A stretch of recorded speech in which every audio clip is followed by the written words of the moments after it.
Hola, bienvenidos a este nuevo video en el que abordaremos la evaluación formativa tal como lo establece el artículo 18 en sus letras F y G. Espero que lo disfruten.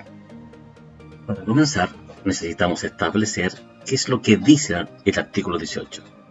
Primero, dice de que los colegios en su reglamento de evaluación deben explicitar las estrategias para potenciar la evaluación formativa. Para esto debemos entender exactamente qué es y cómo funciona. También se deben establecer lineamientos para la evaluación diversificada, es decir, establecer procedimientos evaluativos que permitan de que todos los alumnos demuestren cuánto han aprendido. ¿Qué es la evaluación formativa? Es la que se centra en el progreso de la superación de las dificultades que tienen lugar durante este proceso de aprendizaje. Entonces, la evaluación formativa no está asociada a la meta como cumplimiento de ella, sino está asociada al camino que se transita para cumplir con esa meta. Por lo tanto, el alumno a través de esta evaluación también se hace consciente de los logros que tiene y de los vacíos que todavía están presentes en su proceso de aprendizaje. También es conocida como de proceso. Ahora, esto cambia cuando el profesor le asigna a este proceso una calificación, transformándola en acumulativa, porque en esa instancia ya no es formativa, sino pasa a ser sumativa. Las evaluaciones formativas habitualmente se miden con rúbricas.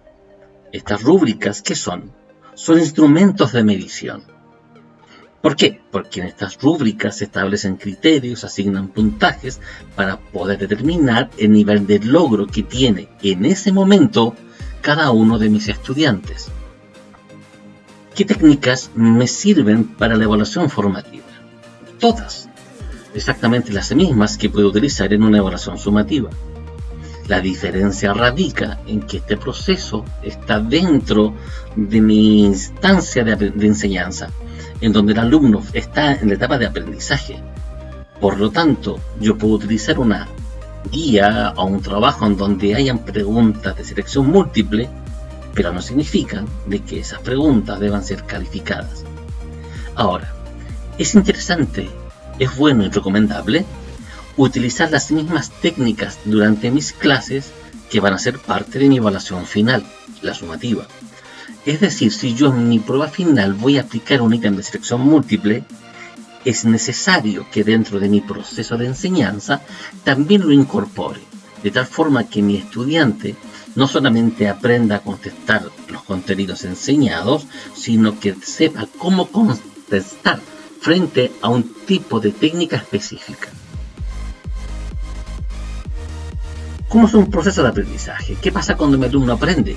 ¿Cuáles son las etapas en las cuales un alumno va desde no sé nada hasta el he logrado el objetivo?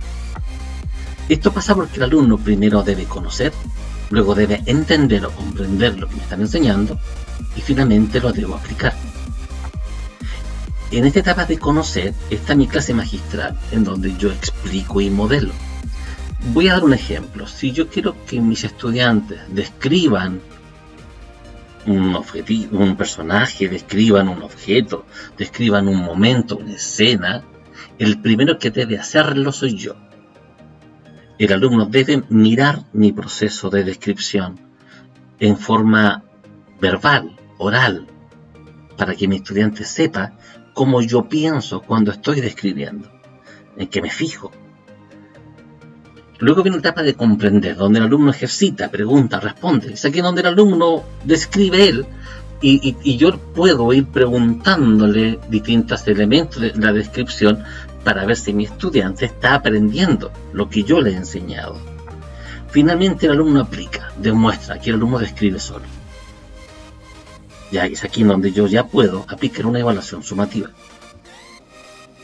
¿Qué pasa en estos ejercicios prácticos, grupales o individuales? Son tremendamente necesarios, son tremendamente fundamentales. Aquí existen trabajos cooperativos y o colaborativos. En este caso, ¿qué se recomienda? Que si es un trabajo en grupo, parta el alumno trabajando en un grupo. La dificultad que voy a tener aquí es que yo sé cuánto es el logro del grupo, pero no sé cuánto es el avance individual. Para esto puedo pasar a una segunda etapa en donde ellos trabajan en parejas. En este caso, la visión de cada uno de mis estudiantes es mucho más clara.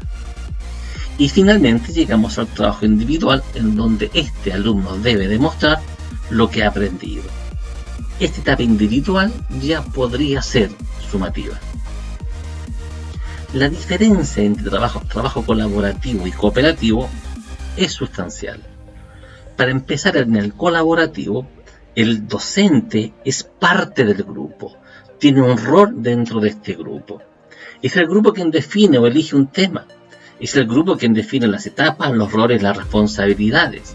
Hay un autocontrol. El docente evalúa el proceso porque es parte de él. Un ejemplo claro es cuando hicimos la tesis en pregrado. Nosotros los docentes elegíamos el tema y el profesor guía era uno más. Él era parte de este proceso, él hacía aportes, él hacía correcciones, él hacía mejoras. Y en el trabajo cooperativo, el docente es un externo. Él puede conformar los grupos o permitir que se hagan, él es el que toma las decisiones.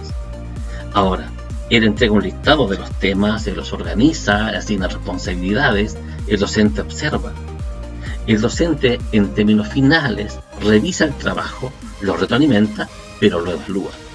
Un ejemplo de este tipo de trabajo son las disertaciones, en donde nosotros le damos a los alumnos un tema y luego revisamos el día de la presentación. No existe necesariamente una participación del docente en la toma de decisiones de ese grupo. No puedo terminar esta presentación haciendo énfasis en que la evaluación formativa, por definición, no lleva nota. Una pregunta que siempre me hacen es: ¿qué pasa, profe, si tenemos una evaluación formativa y nos damos cuenta de que la gran mayoría de mis estudiantes han logrado el objetivo? ¿Le puedo colocar nota? La respuesta es sí. ¿Por qué? Porque si un gran porcentaje de mis estudiantes han logrado el objetivo, entonces estamos en la etapa final de ese proceso de enseñanza. Gracias.